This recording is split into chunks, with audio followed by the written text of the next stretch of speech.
Archana Rege, pelvic floor rehab specialist from Mumbai.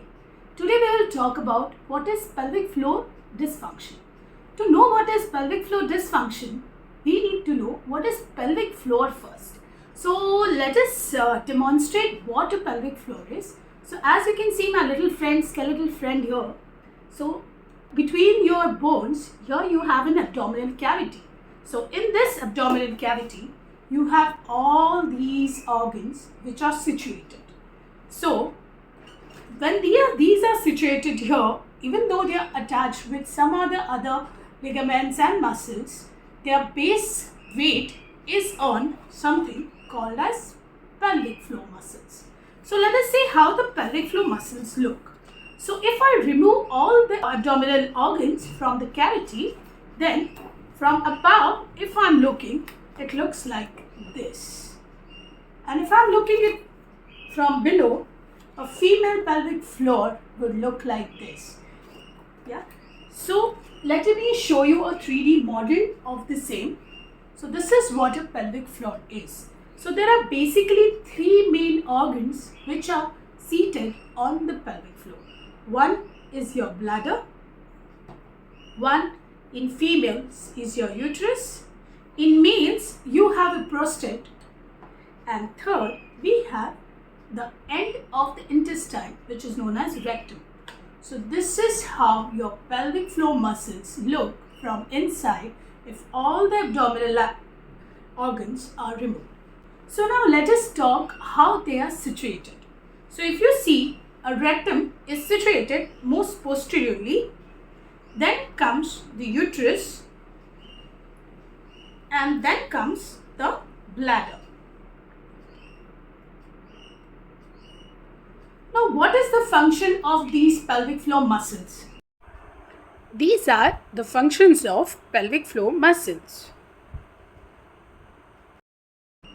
Now that I am seated here in this room, the floor is taking my weight.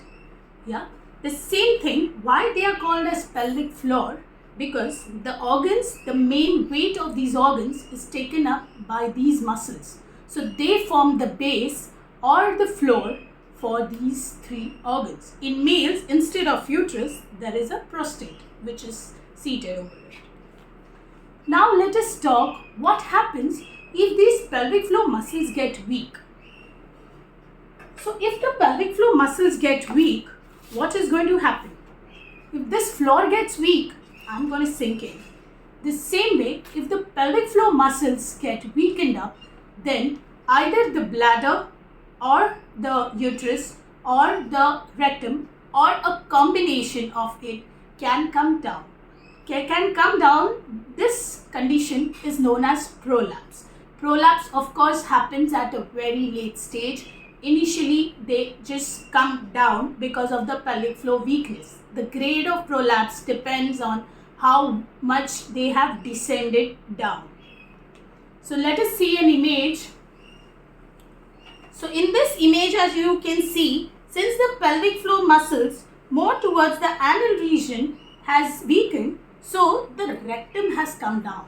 When the rectum comes down, the rectum is the end part of intestine. When the rectum comes down, it is called as rectusum.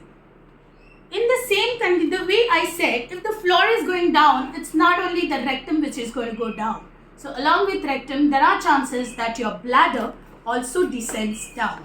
When a bladder descends down, as you can see in this image, it is called cystocele. Yes. Along with the bladder and the rectum, since the uterus is situated in between with the bladder and the rectum, the vaginal vault also can descend down. This is called pelvic floor dysfunction because the function of the individual organs is hampered. Why is it hampered? If I am sitting in this position and my work is to pick up one object and put it down. Now if I am sunken down, will I do the work in the same capacity? No. That's the reason the dysfunction happens. Thank you. I will be discussing the treatment in part 2. Hello friends, please subscribe, like, share and comment on the topics that you would like me to talk in my next video.